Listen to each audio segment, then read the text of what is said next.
Hello and welcome back to the Outdoor Minimalist Podcast. I'm your host, Meg Carney, and I'm an outdoor and environmental writer and author of the book, Outdoor Minimalist, Waste Less Hiking, Camping, and Backpacking. The Outdoor Minimalist Podcast has the goal to give listeners actionable ways to waste less hiking, camping, backpacking, and more during every step of their process. Your impact outdoors starts long before you hit the trail and goes beyond leave no trace ethics. You'll learn how to identify sustainable outdoor brands, how to ask hard questions regarding sustainability, and begin to shift and evolve your mindset to integrate minimalism into all of your outdoor pursuits.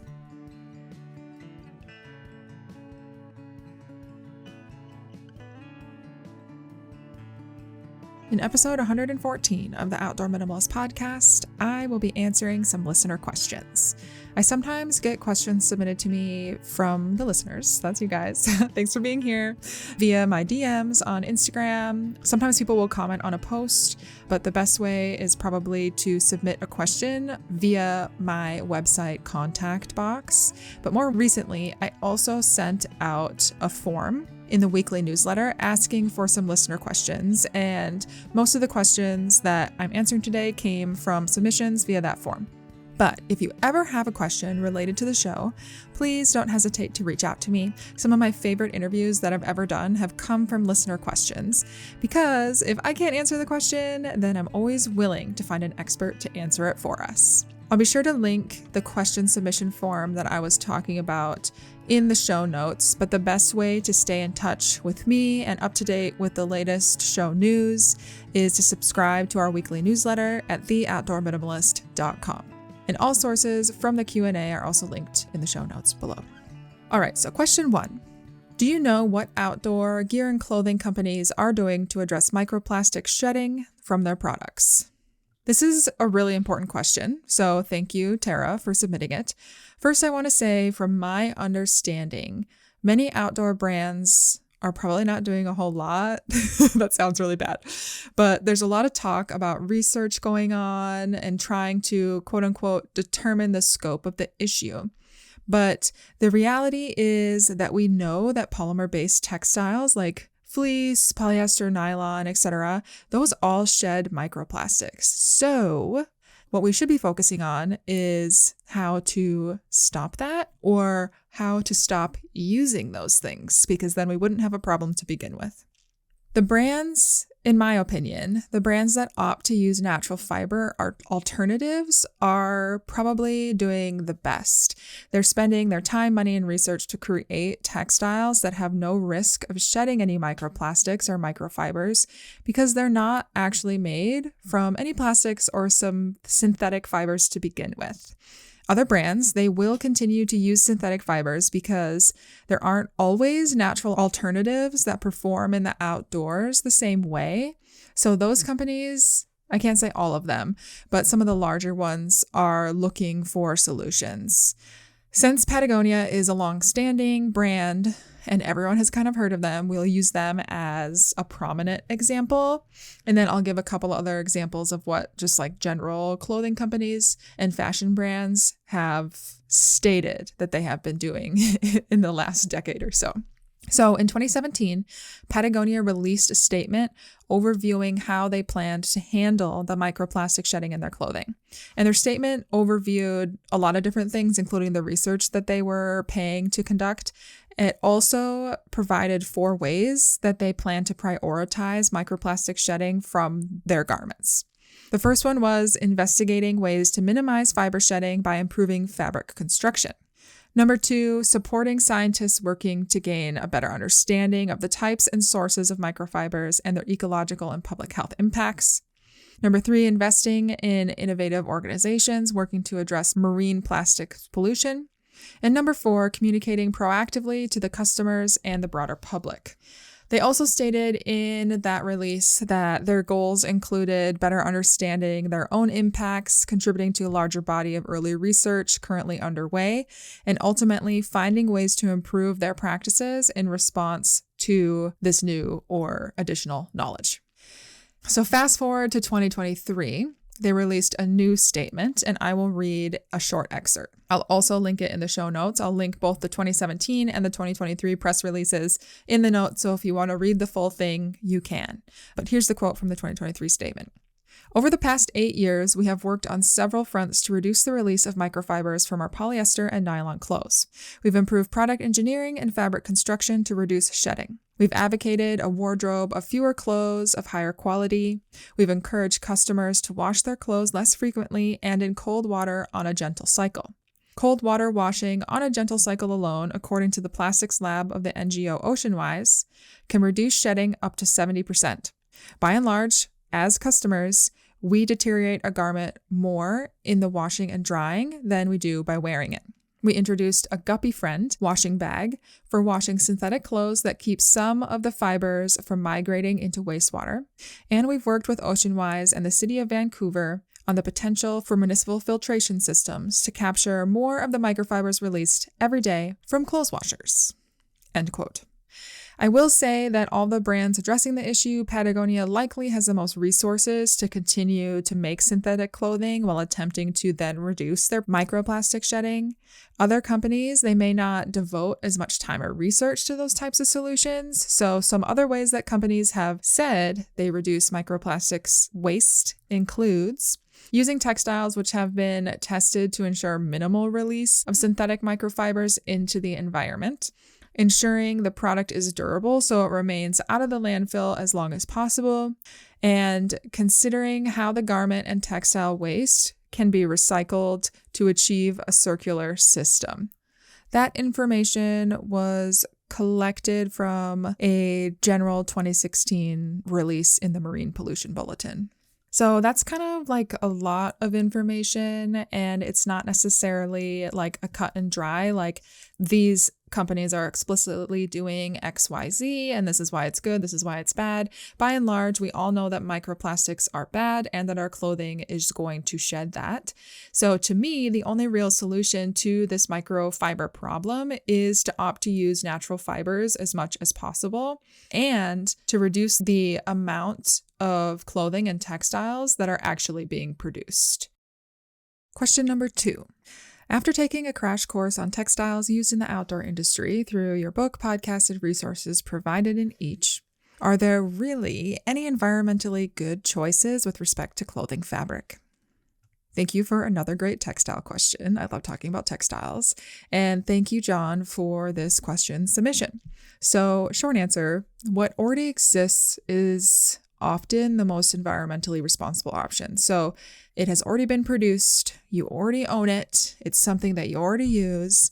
So we need to be taking care of those products, repairing those products and textiles, and using them for as long as possible, because what we already have on top of reducing our consumption, I think, is always the best place to start. But if we're coming from the last question, I am going to fall back on natural fibers. As you likely know from earlier episodes on the podcast, natural fibers also have a bit of a dark side in their production and manufacturing, though.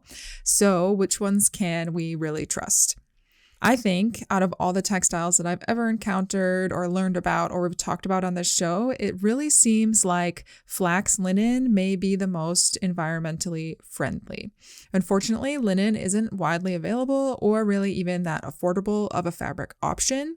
I think it's used more widely in European countries versus the United States. That may be because most linen is likely produced in Europe, but I could be wrong. So the reason that linen is often touted as such an amazing textile is because it is made from the flax plant. And this is because there is no need for pesticides or fertilizers when growing flax, and it requires much less water than alternatives like cotton. Plus, it's really good for soil health. So the materials itself are hard wearing, which means that they're really, really durable and they won't need to be replaced for many years. Plus, since I already compared it to cotton, it does dry faster than cotton and many other fabrics. A close second would maybe be hemp, because it also requires very little water, no pesticides, and it naturally fertilizes the soil it grows in. So you'll notice that flax, linen, and hemp share a lot of properties in the growing, production process.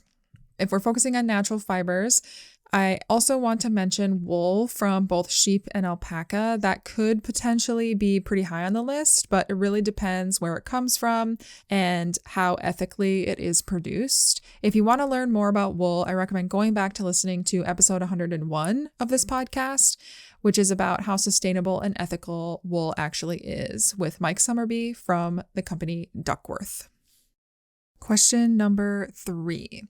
When backcountry camping, how many days is too many days? Like, when do you think you've overstayed your welcome? Thank you, Jacob, for submitting this question. It's a really good one to be considering if you are venturing into the backcountry and plan to stay for a while. So in most areas, at least in the United States, I'm not familiar with the EU regulations. So if you are traveling overseas, whether it's in Europe or other continents, I would double check the park and the region that you're traveling through to see if they have any regulations as far as length of stay.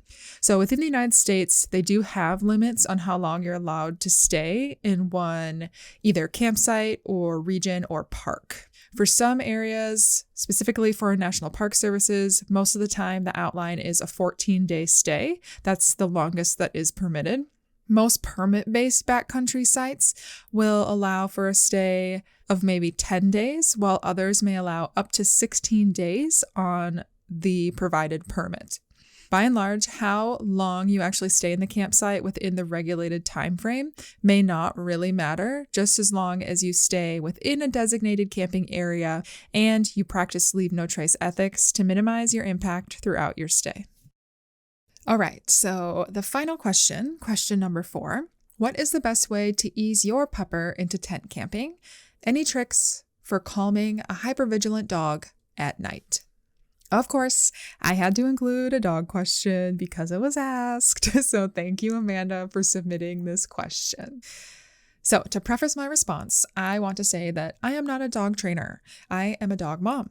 I do work with a positive reinforcement trainer to help me with my 3 dogs. So much of what I am going to say in this response comes from things that my personal dog trainer has told me and has practiced with me, as well as coming from other online resources, such as the YouTube channel and blog Happy Hounds Dog Training, which that name might sound familiar because she was on the show in the episode that talked about the must-have tips for hiking with your dog. So there's lots of great resources in that episode as well. So go back and listen to that. With my dogs, to ease them into tent camping, the first thing that I did was not only get them comfortable with the gear that I would bring with, but I also got them comfortable with the types of stimuli that they would be around. So this was pretty easy for us because I hike or bike in wilderness type areas or on trails almost every day. So my dogs get a high level of exposure to those types of like natural sounds, sights, and smells. But I think that it's important to do kind of a slow build with all these types of experiences. For some dogs, this might take longer than others in order for them to calm down in such an exciting environment.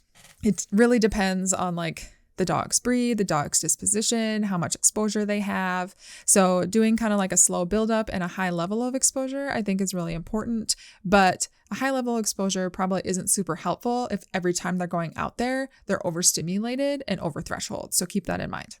Something else that was really important for me to teach all 3 of my dogs was kind of a standard relaxation protocol and a general understanding of what their place area is.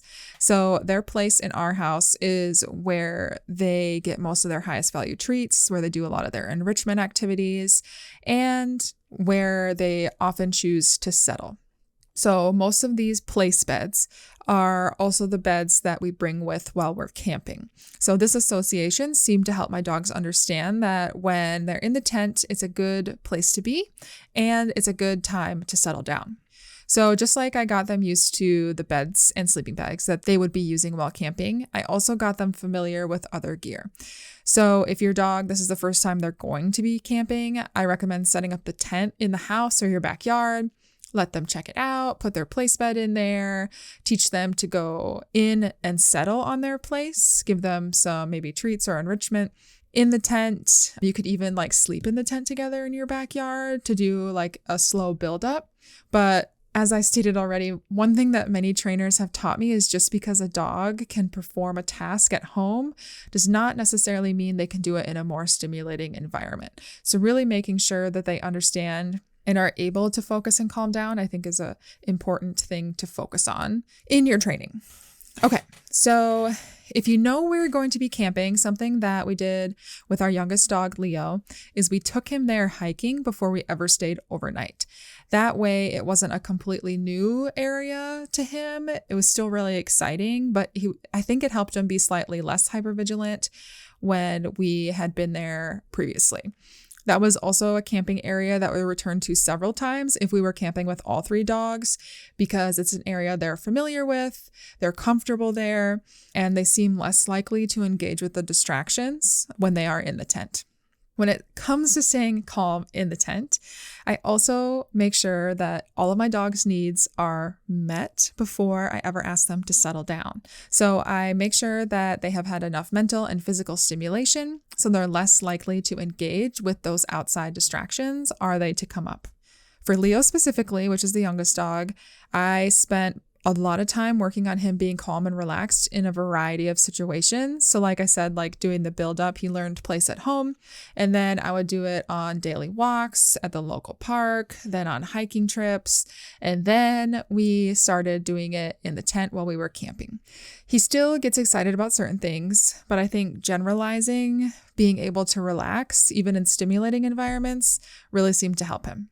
And finally, if your dog is still really struggling to calm down, especially at night in the tent, I'm definitely not opposed to using something like a calming treat, CBD oil, or even appropriately dosing a Benadryl to help them maybe get a little sleepy and relax a little bit more. Especially the first few times you go camping, it's all very exciting and new, and maybe you haven't had enough time to really build up to that type of environment. So I think it's important to set our expectations accordingly and not being opposed to using something like a calming chew from time to time. Okay, well, I hope some of those tips help, and I'll be sure to drop a few resources and training exercises in the show notes so you can start practicing at home. I know that I only answered 4 questions in this Q&A, and there were more questions submitted, especially on that form that I included in the newsletter. So if you didn't hear your question answered in this episode, you more than likely will have it answered in an individual podcast episode where I interview a guest, or you may see it featured on our YouTube channel. So to stay up to date and in the know, and if you want an answer to your question, be sure you're subscribed to the weekly newsletter, because that is where we share all of our most recent up-to-date information. A lot of times I'll put the newest information in the newsletter before it ever even goes on Instagram or the website. So if you're not already subscribed, I recommend subscribing to that, and you can do so at theoutdoorminimalist.com. Thanks for listening, and if you like what you hear, let me know. Leave a review and be sure to subscribe so you never miss an episode. You can find us on Instagram at outdoor.minimalist.book, on YouTube, or subscribe to our weekly newsletter at theoutdoorminimalist.com. For even more updates, other educational resources, and to help build an outdoor community with the shared goal to create a better outdoor space as we recreate.